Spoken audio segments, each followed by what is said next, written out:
Des milliers d'orages sont actifs en permanence à la surface de la Terre. Au-dessus des nuages d'orage, de mystérieux et spectaculaires phénomènes ont été observés. Ces découvertes, faites dans les années 90, montrent que les orages affectent non seulement la couche basse de l'atmosphère, mais également les couches supérieures jusqu'au proche environnement spatial. Il nous reste aujourd'hui à découvrir et comprendre la face cachée des orages. Taranis, à la découverte de la face cachée des orages.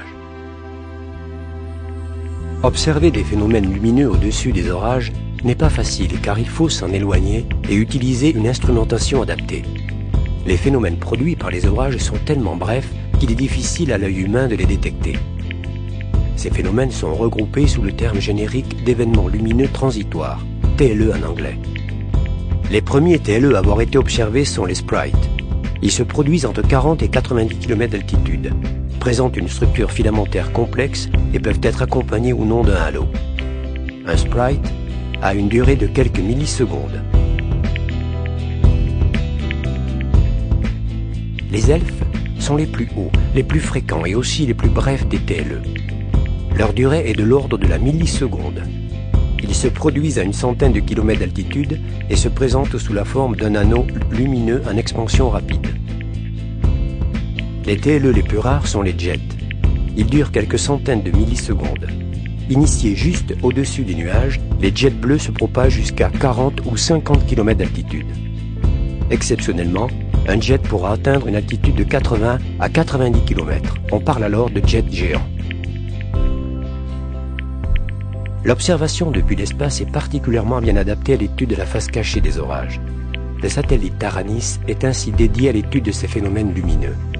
L'instrument MCP, constitué d'un ensemble de 4 photomètres et de 2 microcaméras, a pour mission de détecter, de caractériser et de localiser systématiquement tous les TLE survolés par le satellite.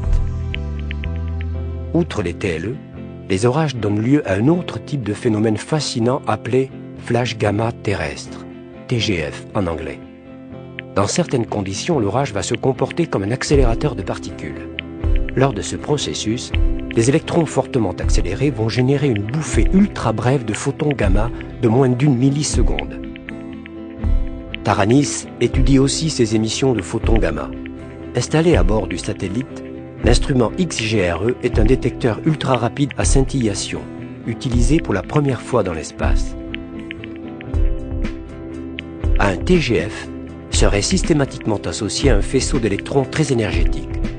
Tandis que les photons se propagent vers le haut en ligne droite, les électrons vont se déplacer le long des lignes du champ magnétique terrestre. L'instrument IDEE met en évidence ces électrons de haute énergie. Grâce à ces détecteurs, il peut distinguer les électrons associés au TGF des électrons provenant de la haute atmosphère. Lors de l'interception d'un faisceau, l'instrument mesure l'énergie des électrons et indique leur provenance.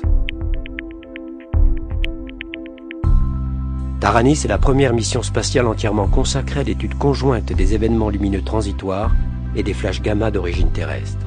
Une mission à la découverte de la face cachée des orages.